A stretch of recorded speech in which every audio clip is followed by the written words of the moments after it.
A'udzubillahi minasyaitonirrajim. Bismillahirrahmanirrahim. Assalamualaikum warahmatullahi wabarakatuh. Alhamdulillahi rabbil alamin. Wassalatu wassalamu asyrafil anbiya'i wal mursalin wa ala alihi wa sahbihi ajma'in. Qala rabbi shrah li sadri wa yassir li amri wahlul 'uqdatam min lisani yafqahu qawli. Allah Ta'ala a'udzu billahi minasyaitonir rajim wa nunazzilu minal qur'ani ma huwa shifaa'un wa rahmatul lil mu'minin wa la yazidul zalimina illa khasara. Amma ba'd. Alhamdulillah, bahagia Tuan Imam, Tuan Bilal, ahli jatuh kuasa surau, tuan-tuan dan puan-puan yang dirahmati oleh Allah sekalian. Alhamdulillah, tamunya bila sama-sama kita merafakkan setinggi-tinggi rasa syukur kepada Allah di atas segala yang telah dilimpahkan kepada kita semua, daripada sekecil-kecil nikmat sehinggalah sebesar-besar nikmat Islam dan iman. Mudah-mudahan dengan segala nikmat tersebut kita berusaha untuk menjadi hamba yang beriman, hamba yang bertakwa, insya-Allah. Alhamdulillah, kita juga bersyukur kerana dapat solat maghrib secara berjemaah dan kita duduk sebentar beriman sejenak di antara waktu maghrib dan isya ini dalam majlis ilmu. Mudah-mudahan Allah melimpahkan kefahaman kepada saya dan juga kita semua, dan kita dapat kekuatan untuk kita mengamalkan ilmu-ilmu yang Allah anugerahkan kepada kita, insya-Allah.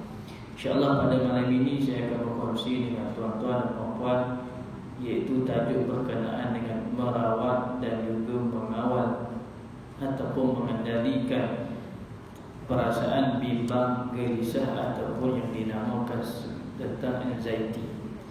Perasaan bimbang, takut dan gelisah merupakan perasaan yang sering berlaku dalam kehidupan manusia moden dewasa ini. Bimbang, takut, gelisah. Sebab itu dalam Al-Quran sendiri menggunakan perkataan yang disebutkan dalam Al-Quran, a'udzubillahi minasyaitonirrajim, innal insana khuliqa halu'a idza massahu asy-syarru jazu'a wa idza massahu al-khairu jazu'a wa idza massahu al-khairu manu'a illa al-musallin. Sesungguhnya manusia itu dijadikan bertabiat resah gelisah. Apabila ia ditimpa kesusahan, ia sangat resah gelisah, dan apabila ia beroleh kesenangan, ia sangat bakhil kedekut, kecuali orang-orang yang mengerjakan sembahyang. Ini adalah tabiat yang Allah berikan kepada manusia sebagai ujian.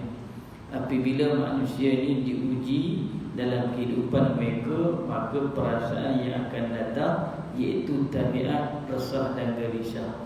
Kadang-kadang dalam hal yang kecil sekalipun mereka boleh resah dan gelisah.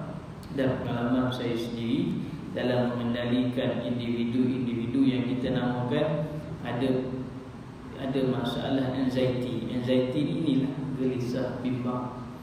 Bila kita bersembang dengan mereka ni, mereka pun kadang-kadang tak tahu apa punca mereka gelisah, tetapi bila diselidiki, hal-hal yang kecil pun menyebabkan jiwa mereka tidak tentera, tidak tenang. Maka sebab itulah Imam Al-Ghazali sebenarnya seorang ulama yang ke depan, yang memahami tentang masalah yang berlaku dalam diri manusia. Maka Imam Al-Ghazali telah mengemukakan kaedah-kaedah dalam kita nak merawat ataupun dalam kita nak mengendalikan kes-kes yang berkaitan dengan anxiety. Sebenarnya banyak kes mungkin kita tak perasan. Anak-anak remaja kita yang mungkin duduk di asrama tingkatan 1, bawa pergi asrama, duduk seminggu nak balik dah. Tak nak dia.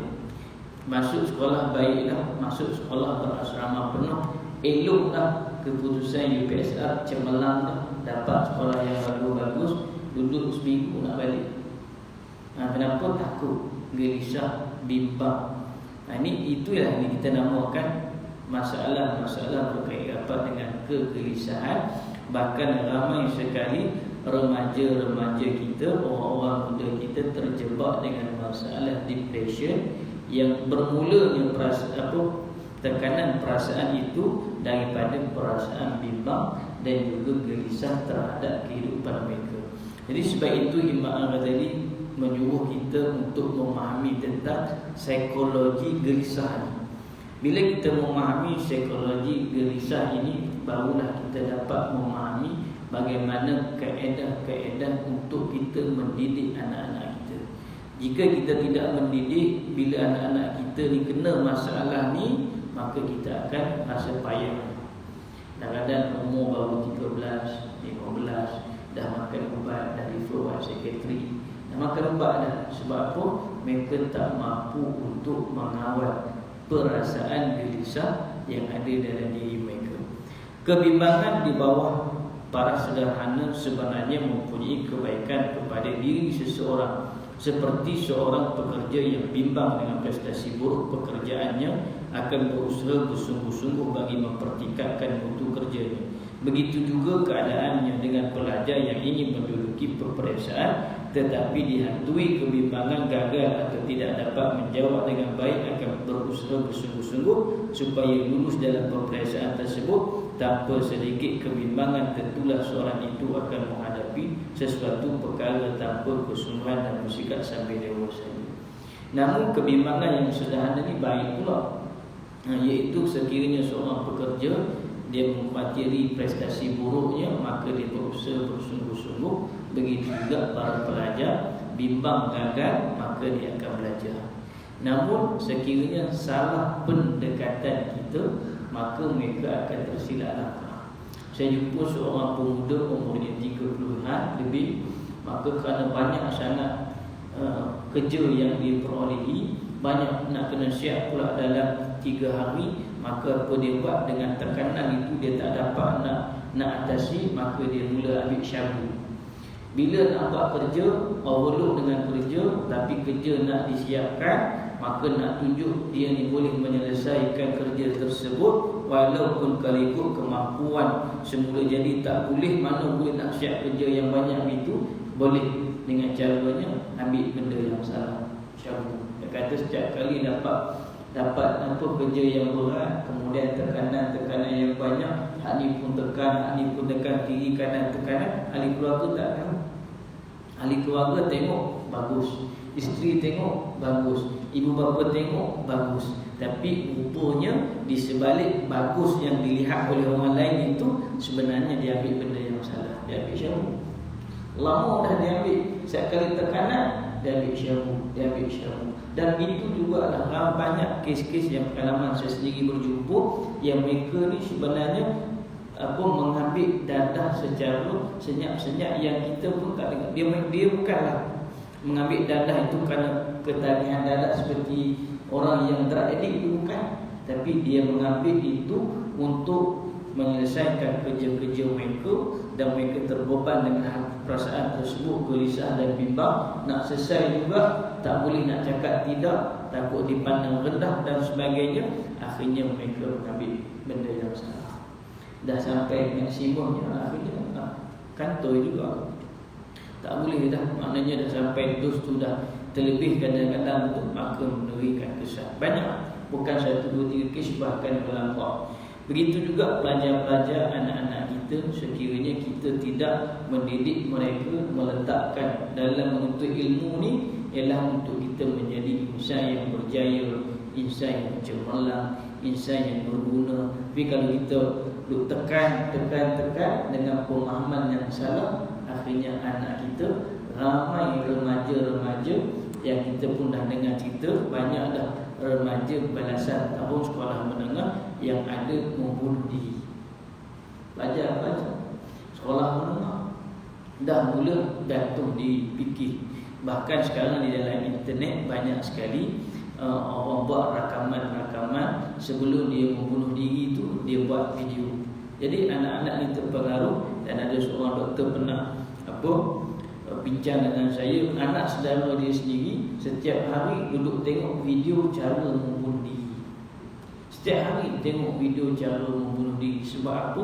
tekanan, kegelisahan, kebimbangan yang ditanam dalam diri anak-anak itu melampau, sehingga kan anak-anak terbeban, akhirnya mereka mengalami tekanan juga kegelisahan. Inilah kebimbangan yang boleh mendatangkan kemudaratan kepada diri seseorang sekiranya kebimbangan itu berada di tahap yang tinggi. Lebih-lebih lagi jika kebimbangan itu menyebabkan seorang itu menjadi murung, sedih, tidak menaruh sebarang harapan dalam hidup, tidak mampu bergembira seperti orang lain, serta sering berasa lesu dan juga rasa rendah diri terhadap kebolehan diri sendiri. Jadi ini masalah yang sepatutnya kita pandang juga. Di samping kita melihat masalah-masalah yang lain, ini kita membincangkan tajuk ini kerana Imam Al-Ghazali membawa tajuk ini sebagai perbincangan yang serius. Sebab itulah Imam Al-Ghazali memberikan kaedah-kaedah bagaimana untuk kita mendidik masyarakat ini supaya mereka terbebas ataupun terlepas daripada perasaan bimbang ini. Perasaan bimbang lebih menghampiri pengertian takut, iaitu Imam Al-Ghazali menghuraikan punca kebimbangan atau ketakutan dalam kalangan manusia ialah takut kepada azab Allah, takut kepada kematian, takut kecederaan pada anggota badan, takut menjadi miskin, ketakutan disebabkan persaingan mengejar harta dan pangkat, takut kehilangan pangkat dan harta yang dimiliki, takut wujudnya perbezaan antara dirinya dengan orang lain dan seumpamanya. Maka kenyataan ini jelas menggambarkan bahawa manusia sering dilanda kebimbangan, menjadi miskin, kehilangan harta dan kuasa, kematian serta kekalahan dalam persaingan mengumpul harta, kemasyhuran dan kekuasaan. Inilah yang Imam Al-Ghazali sebut. Begitu banyak manusia ni sebenarnya bimbang ni takut.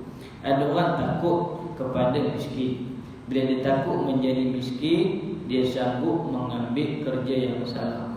Saya duduk makan satu kedai makan 2 hari lepas, seorang waiter dia tu sementara universiti cuti ni, dia tanya, datang jumpa kita tanya, apa hukum sekiranya kita bekerja ni tak sempat nak semayang? Sampai tahap maknanya kalau semayang nanti boleh kena buang kerja. Ni adalah polemik dan dilema bagi orang yang sedang bekerja. Mungkin kita yang bekerja pejabat ataupun bekerja kerajaan ataupun bekerja sendiri dan sebagainya tidak mengalami masalah ini. Tapi namun ramai juga di kalangan orang Islam kita yang bekerja yang mana majikannya bukan Islam, dan juga mereka bekerja dengan majikan yang tidak memahami tentang hukum-hukum sembahyang. Maka bila mana mereka bekerja di tempat itu, mereka mengalami satu polemik dan juga dilema untuk sama ada mendirikan sembahyang, yang keduanya untuk mencari rezeki. Jadi bila mereka tak memahami persoalan itu, ada orang yang sanggup memilih mengambil kerja-kerja yang salah ataupun sanggup meninggalkan solat kerana untuk bimbang, takut kemiskinan dan sebagainya. Jadi ini yang kita perlu fahami. Sebab itu anak-anak kita dia buat macam-macam. Sekarang ni melalui YouTube boleh dapat duit. Jadi dia guna YouTube itu dengan jalan yang salah. Dengan melalui banyak media sosial yang boleh mereka ni mendapatkan duit. Jadi ada orang sanggup membuka, mendedahkan aurat, berkongsi gambar-gambar yang tak senonohnya dan sebagainya demi untuk mendapatkan duit ataupun mendapatkan sumber keuangan mereka yang kadang-kadang ibu bapa tak tahu. Ibu bapa tak tahu, tengok anak-anak masuk dalam bilik senyap, dia bagus anak ni. Oh, anak saya ni tak keluar mana-mana. Tapi tak keluar mana-mana tu pun bahaya. Sebab duduk dalam bilik tu, Masya Allah, dia pergi sana, dia pergi sini. Dengan video live dia tu lah, pergi sana, tunjuk itu, tunjuk ini, sehingga kan dia mencemarkan maruah dirinya untuk mendapatkan duit. Ini kita kata ketakutan yang ada dalam diri manusia, sehingga kan ada orang yang akhirnya membuat kerja-kerja yang salah untuk memenuhi ataupun menghilangkan rasa takut. Begitu juga ada orang takut hilang harta. Takut hilang harta, sehingga kan ada kes yang, ini kes yang saya cerita ni pengalaman kami di GPMM. Ada handle satu kes yang mana mereka ni sanggup menyihir ahli keluarga sendiri. Sihir itu sihir bersifat tidak mendapat zuriat. Kerana kalau dapat zuriat nanti harta yang banyak daripada keturunan ini terpaksa difaraidkan banyak yang terima. Tapi kalau tak ada zuriat, maknanya tak apa. Tak ada zuriat nanti harta tu dia dapat sampai tak macam tu. Takut hilang harta nanti bila dah mak ayah yang berharta ini meninggal dunia, nanti takut hak mana dah kahwin ni dapat zuriat dan sebagainya, nanti kalaulah nenek datuknya masih hidup dan sebagainya, nanti nak kena dibagi. Jadi dia buat sihir mana? Sihir yang tidak boleh mendapatkan zuriat. Kahwin boleh, dalam perkahwinan tak ada masalah, tapi semua yang berkahwin tak ada zuriat. Ini sampai tahap macam tu. Manusia boleh hilang kewarasan dan juga keimanan mereka kerana takut kehilangan harta benda, takut kekuasaan, dan takut dalam hal-hal yang lain, kemasyhuran dan sebagainya. Dia takut dia tak famous, dia takut orang tak kenal, dia buat macam-macam. Kan dia sanggup berlakon, dia tipu apa yang dia post dalam media sosial untuk menampakkan bahawa dia ni terbaik. Dia takut orang pandang dia ni serong, dia takut orang pandang dia ni rendah dan sebagainya, maka dia sanggup untuk dia sanggup melakukan kerja-kerja yang tidak baik. Maka rawatan untuk meredakan kebimbangan yang dihadapi oleh seseorang ialah bergantung kepada puncanya. Jika kebimbangan itu disebabkan takut menghadapi kehilangan harta, kekuasaan dan kemasyhuran atau hilangnya kasih sayang anak, suami atau isteri, maka kaedah rawatannya ialah sama dengan kaedah rawatan penyakit cinta akan dunia sebagaimana yang telah digariskan oleh Imam Al-Ghazali. Jadi antara yang dicadangkan oleh Imam Al-Ghazali untuk merawat penyakit orang yang takut, gelisah, takut miskin, hilang pekerjaan, hilang harta benda dan sebagainya, maka Imam Al-Ghazali mencadangkan beberapa kaedah. Kerana sekarang ramai orang gelisah, suami dah diberhentikan kerja, isteri diberhentikan kerja, kadang-kadang ada makan cukup, minggu makan cukup, ada hari makan tak cukup, keperluan anak-anak bertambah. Kadang-kadang ada orang memang, kalau kita teliti dalam masyarakat kita, kita kata fasa COVID-19 ni, memang ada orang nak beli pampers tak cukup duit, nak beli susu tak cukup duit, nak makan tak cukup duit. Kerja memang kerja, tapi dulu kerja lain, sekarang kerja lain, pendapatan yang dahulu kurang berbanding pendapatan yang lain. Buat kerja macam-macam tapi tak cukup untuk menanggung kos hidup yang sedia ada, maka datang kegelisahan, tidur tak dapat. Maknanya nak menguruskan stres, hidup ni penuh dengan kegelisahan. Maka Imam Al-Ghazali sesuai untuk kita mengambil panduan Imam Al-Ghazali ini untuk kita hilangkan kebimbangan kita, mudah-mudahan akan datang ketenangan dari kita. Iaitu yang pertama, kata Imam Al-Ghazali, jangan berputus asa, tetapi teruskanlah usaha mencari kehidupan dan pekerjaan, kerana mencari pekerjaan itu merupakan perkara penting dalam Islam, sebagaimana yang Allah firmankan surah Al-Jumu'ah, fa idza qudiyatis salatu fantashiru fil ard wabtaghu min fadlillahi wadhkurullaha katsiran la'allakum tuflihun. Maka bertebarlah kamu di muka bumi untuk menjalankan urusan masing-masing, dan carilah apa yang kamu hajati dari limpah kurniaan Allah, serta ingatlah akan Allah banyak-banyak supaya kamu berjaya di dunia dan akhirat. Maka usaha, jangan sesekali pernah berputus asa. Ada orang gelisah kerana tak dapat zuriat, kahwin 5 tahun, 6 tahun. Saya sambil sembahyang tadi pun ada orang yang kita duduk bantu, baru dia WhatsApp kata isteri dah mengandung 5 bulan, alhamdulillah. Tapi nak mengandung tu dah bertahun-tahun berkahwin tak dapat zuriat. Ada orang masih lagi tak dapat lagi, tapi sentiasa gelisah dalam diri. Maka jangan putus asa. Jangan putus asa, teruskan usaha, kerana Allah akan limpahkan dari kurniaan Allah segala apa yang kita usahakan. Rezeki itu milik Allah, rezeki zuriat ke, rezeki harta benda, rezeki kejayaan dan sebagainya, itu semua milik Allah Azza wa Jalla, yang Allah boleh bagi bila-bila masa sahaja kepada hamba-hamba yang dikehendaki. Yang kedua, kata Imam Al-Ghazali, Islam amat melarang umatnya berputus asa, sebaliknya meletakkan kepercayaan dan harapan kepada Allah. Perkara ini ada dijelaskan dalam Al-Quran sebagaimana firman Allah, a'udzubillahi minasyaitonirrajim, qul ya ibadiyalladzina asyrafu ala anfusihim la taqnatu min rahmatillah innallaha yaghfiruz dzunuba jami'a innahu huwal ghafurur rahim. Katakanlah, hai hamba-hambaku yang melampaui batas terhadap diri mereka sendiri, janganlah kamu berputus asa daripada rahmat Allah. Sesungguhnya Allah mengampuni dosa-dosa semuanya. Sesungguhnya dialah yang maha pengampun lagi maha penyayang. Jangan putus asa daripada rahmat Allah. Sehingga kan ada orang dia kata kita guna jalan yang halal ni tak dapat duit banyak, kan buat benda betul ni lambat dapat duit. Baik kita tipu orang. Tipu orang ni dapat duit banyak. Jadi tipu orang. Sebab apa? Dia putus asa. Putus asa dengan pahala yang Allah nak beri kepada dia itu, rahmat yang Allah nak beri kepada dia. Ada orang tak boleh, kita catas orang lah. Daripada kita ikut hak baik-baik ni, baik kita catas. Dia sanggup mencatas orang lain, membuat adu domba dan juga fitnah supaya orang tu jatuh, dia naik. Jadi dia nak duduk tempat tu. Sebab apa? Orang yang catat orang ni, dia putus asa lah daripada rahmat Allah SWT. Dia tak boleh, dia kata tak sanggup lah nak buat benda yang betul ni, lambat dapat.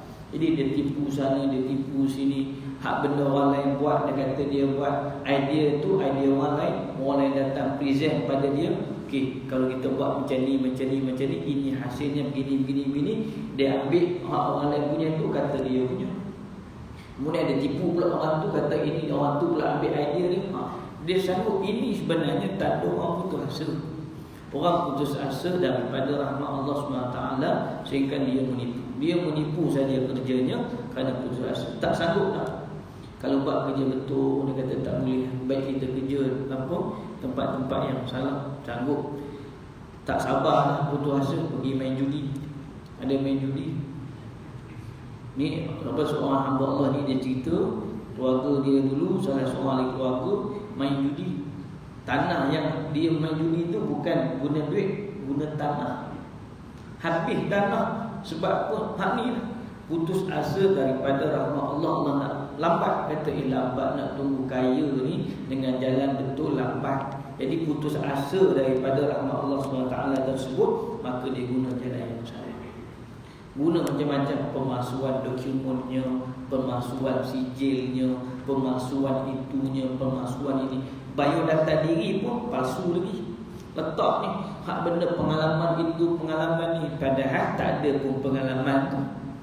Letak dalam sijil ni, dia kata dia ada pengalaman tu, ada pengalaman ni, pernah berguru dengan orang tu, pernah berguru dengan orang ni, habis mengaji kitab tu, habis mengaji kitab ni. Kalau makna sebut habis, nak suruh nampak dia ni, dapatlah orang kata dia ni hebat, supaya dia mendapat pangkat kedudukan itu, sedangkan dia memasukkan maklumat-maklumat yang sepatutnya dia ada. Ini orang yang putus asa daripada rahmat Allah SWT.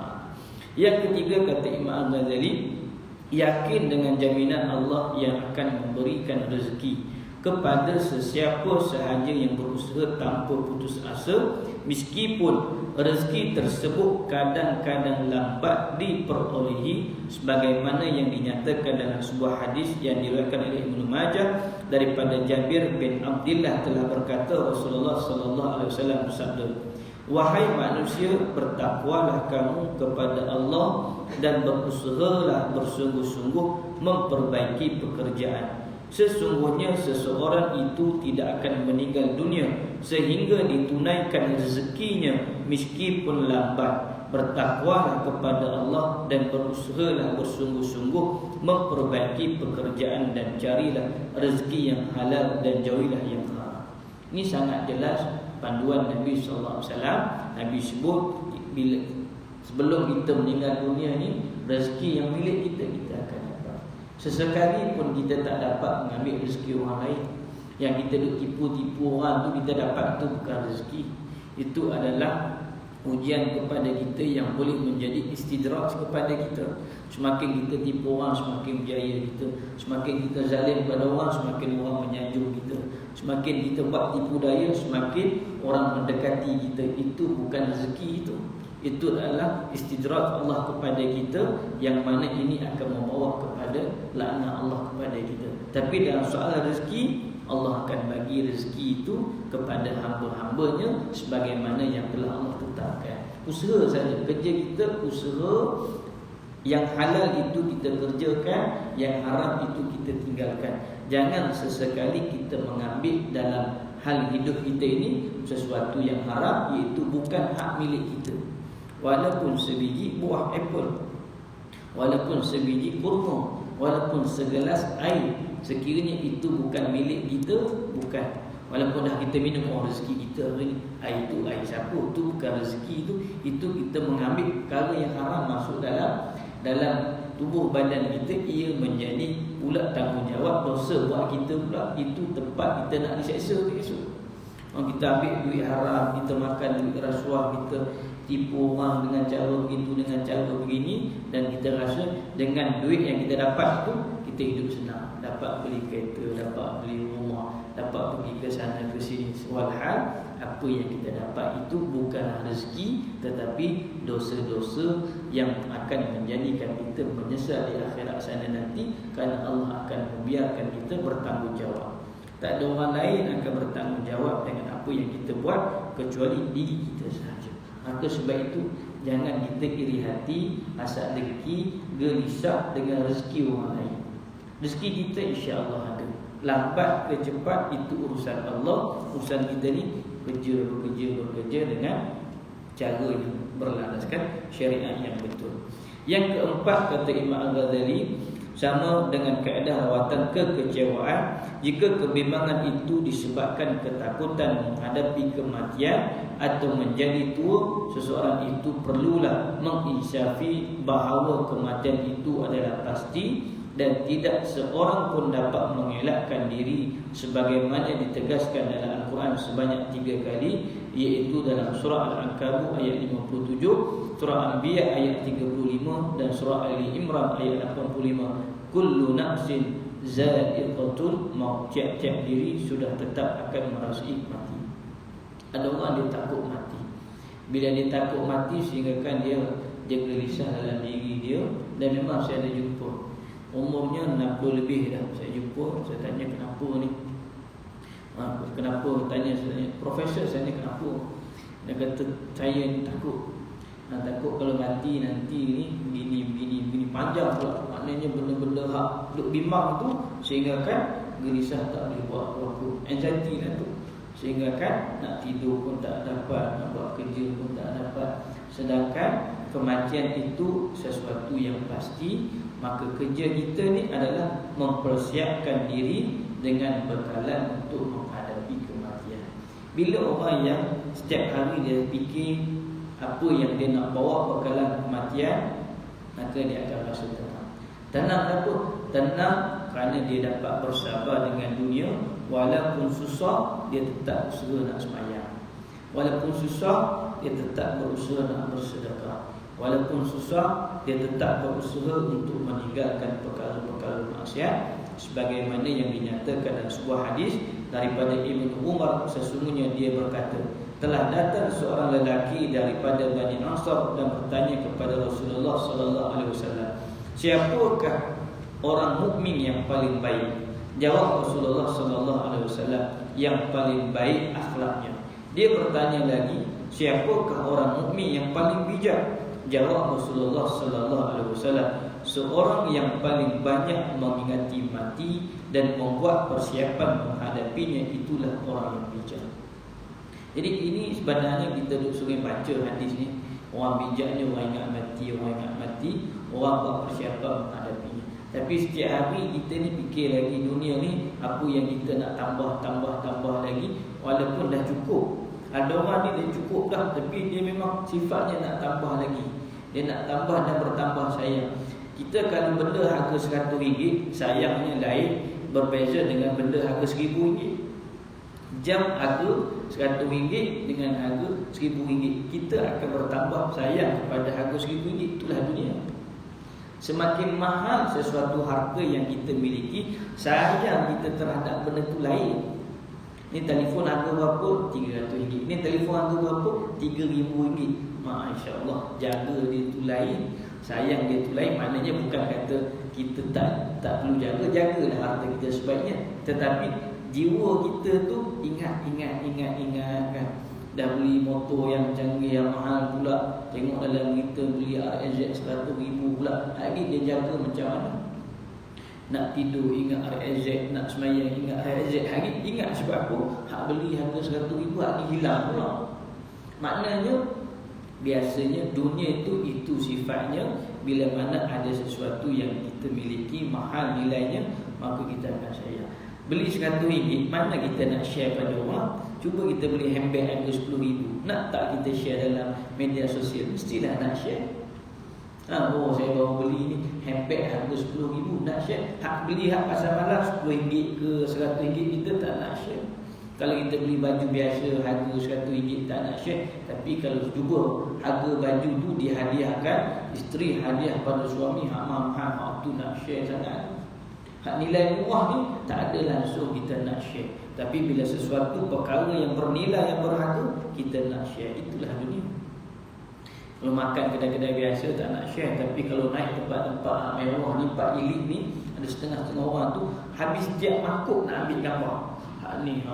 Padahal makanan jenis sama, tempat aja berbeza, semua nak kata ambil di sini.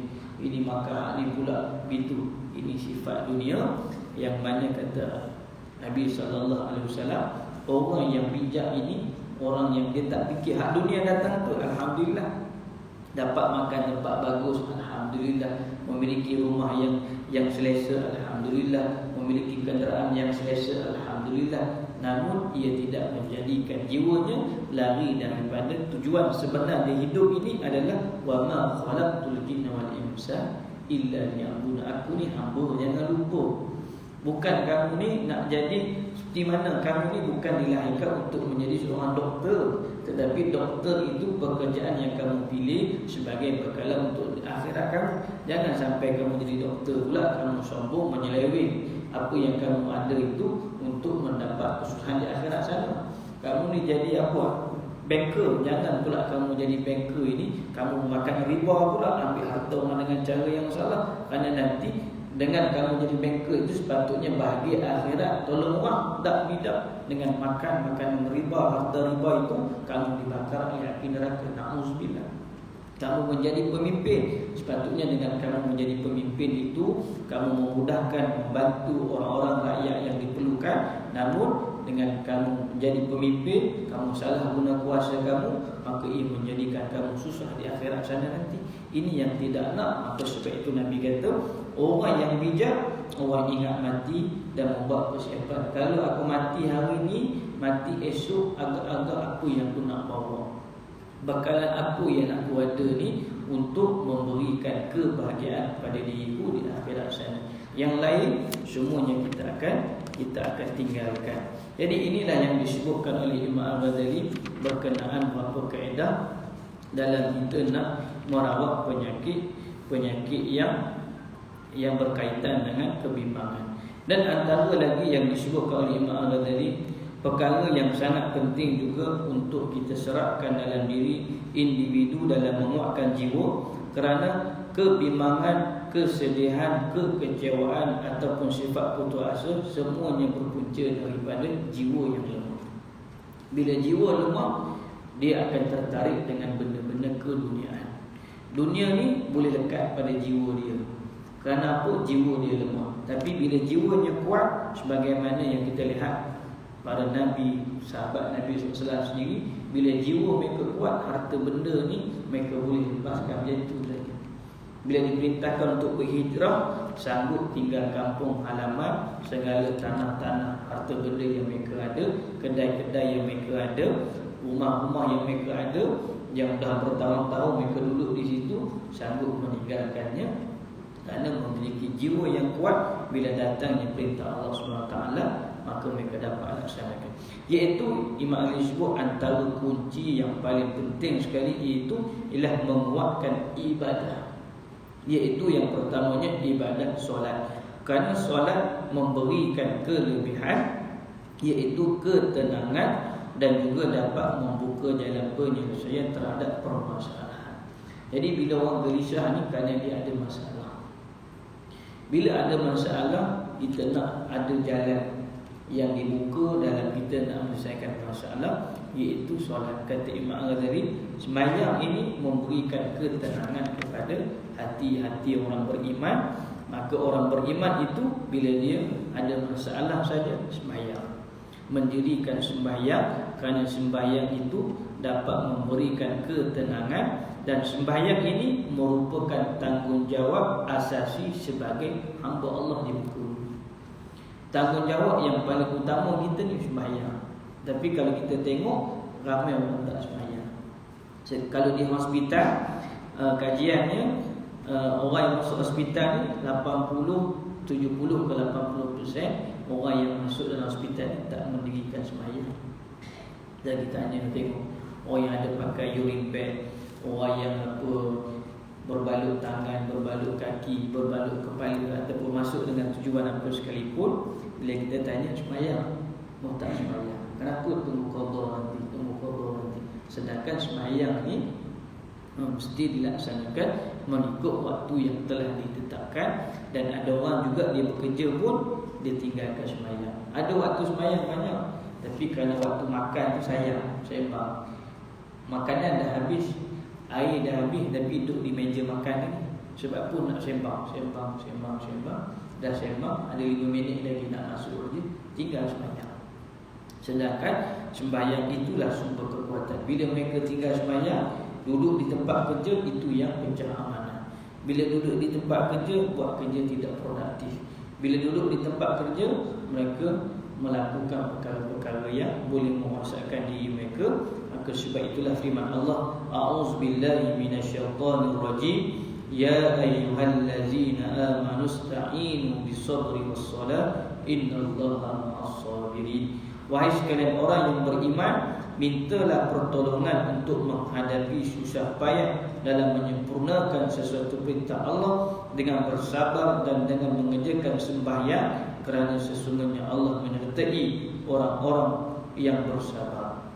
Inilah yang kita perlu terapkan dalam diri ahli keluarga kita, suami kita, isteri kita, pekerja kita yang tengah mengalami kegelisahan ataupun kebimbangan, agar mereka mendirikan sembahyang, pelihara sembahyang, baiki sembahyang. InsyaAllah mereka boleh melakukan perubahan dalam hidup mereka dan akan mendapatkan ketenangan dalam menyelesaikan permasalahan mereka. Yang kedua lagi, kata Imam Al-Ghazali, ibadah yang dapat menguatkan jiwanya, iaitu dengan zikir. Zikir kepada Allah mempunyai kelebihan-kelebihan yang wajib, yang wajar diterapkan supaya berzikir itu menjadi keutamaan dalam diri setiap individu, agar mereka sentiasa mendapat ketenangan jiwa daripada kekusutan masalah dihadapinya. Cabaran sekarang ni muda-mudi memang susah nak zikir. Sebab apa? Di tangan ni ada benda yang boleh melalaikan mata dan hati. Apa dia? Telefon. Kan duduk saja, kalau tak ada telefon ni okeylah sikit, tapi bila ada telefon, duduk mana-mana aja kita nak tengok telefon tu. Dalam masjid nak tengok telefon, ataupun kalau tuan-tuan dan puan datang lambat masjid sikit hari Jumaat, tengok hak belakang-belakang. Mana khatib tengah khutbah tu dia tak tengah khutbah, duduk main telefon. Hak ni bukan hak budak-budak main telefon ni, hak ayah budak sah duduk main ni game tu. Allah Akbar, bagi dia ni tak ada apa. Kerana telefon ini duduk dalam masjid lah, hari Jumaat dalam masjid, hari yang barakah, khatib tengah khutbah, tapi hati ni boleh leka lagi duduk asyik dengan telefon bimbit. Hak ni di dalam masjid pun boleh lalai. Kita nak harap tempat lain, nak harap di rumah, nak mengharap di tempat kerja, nak mengharap masa memadu, memang tak. Sebab pun di dalam masjid pun hati ni masih lagi duduk dengan telefon bimbit ni. Payah nak berzikir. Sedangkan zikir ini adalah sumber kekuatan. Fazkuruni azkurkum washkuruni wala takfurun. Oleh itu ingatlah kamu kepadaku supaya aku membalas kamu dengan kebaikan, dan bersyukurlah kamu kepadaku dan janganlah kamu kufur. Dan kita orang ni yang terlibat dalam rawatan Islam ni bila kita orang datang jumpa ni, kita bagilah zikir. Kata buat je zikir ni, astaghfirullahalazim 100 kali, Allahumma sholli ala sayyidina 100 kali. Kita follow up tu perhatian sekali lagi tak boleh juga. Atau orang ada masalah tu, ada masalah pun nak istighfar 100 kali pun tak lepas. Memang tak lepas. Maknanya bukan senang. Sebab apa? Syaitan cerdik untuk melalaikan hati kita. Nak istighfar 100 kali pun tak dapat. Sedangkan istighfar 100 kali ni tak sampai pun, maknanya 3 minit tak sampai. Boleh astagfirullahaladzim, astagfirullahaladzim, astagfirullahaladzim, astagfirullahaladzim. Sambil-sambil kita duduk saja-saja tu pun, maknanya tengok iklan. Kalau tengok YouTube pun dah ada iklan sekarang, tak boleh skip ni. Kalau duduk tak tengok iklan, kalau letak sekejap masa iklan nak habis tu pun dah boleh 50 kali istighfar. Tak boleh juga. Duduk tengok juga iklan, walaupun maknanya iklan tu tak ada apa pun, kerana tak boleh skip, tengok juga apa kata-kata iklan tu. Astagfirullahaladzim, astagfirullahaladzim, astagfirullahaladzim, astagfirullahaladzim. Maknanya boleh saja, tapi kerana hati ni dah lengka dan lalai, tak kuat, benda-benda yang kecil pun tak mampu kita laksanakan, sehingga kan itu yang jiwa kita lemah. Sehingga kan masa berlalu dalam hidup kita, terutama orang muda kita ataupun pasangan suami isteri yang ada anak-anak tengok macam ni, ayah balik kerja saja duduk nyending atas sofa tu, baring atas sofa, bukan telefon bimbit. Begitu juga tumbuhnya, namanya mak dalam tandas, ayah dalam tandas, rupa-rupanya sambil duduk masuk tandas tu bawa telefon bimbit, main lagi telefon bimbit, duduk nama Allah. Habis masa macam tu saja, Allahu Akbar. Leka dan lalainya kita. Sedangkan kata Imam Al-Radhi, zikir memang payah nak. Tapi percayalah, zikir inilah sesuatu kekuatan bagi mendapatkan ketenangan jiwa daripada segala kekusutan masalah yang dihadapinya. Dan banyak sekali hadis-hadis yang menyebut tentang kelebihan-kelebihan dan juga kebaikan berzikir. Contohnya ialah hadis yang Nabi sebut daripada Abu Hurairah, Rasulullah sallallahu alaihi wasallam pernah bersabda, sesiapa yang menyebut la ilaha illallah wahdahu la syarika lahul mulku wa lahul hamdu yuhyi wa kulli syai'in qadir. Siapa yang baca zikir ni 100 kali, maka dia dapat pahala memerdekakan 10 orang hamba, ditulis 100 kebaikan, dihapuskan 100 kejahatan, pelihara dirinya daripada syaitan sehinggalah waktu petang. Ini kelebihan zikir satu saja, dari banyak lagi kelebihan zikir yang sayangnya kita tak tahu. Wallahu a'lam. Sekadar itu saja tuan-tuan dan puan-puan, yang baik datang pada Allah, yang saya sendiri. Mudah-mudahan beberapa panduan yang kita ciptakan pada malam ini mendapat manfaat kepada kita semua. Wallahu a'lam. Assalamualaikum warahmatullahi wabarakatuh.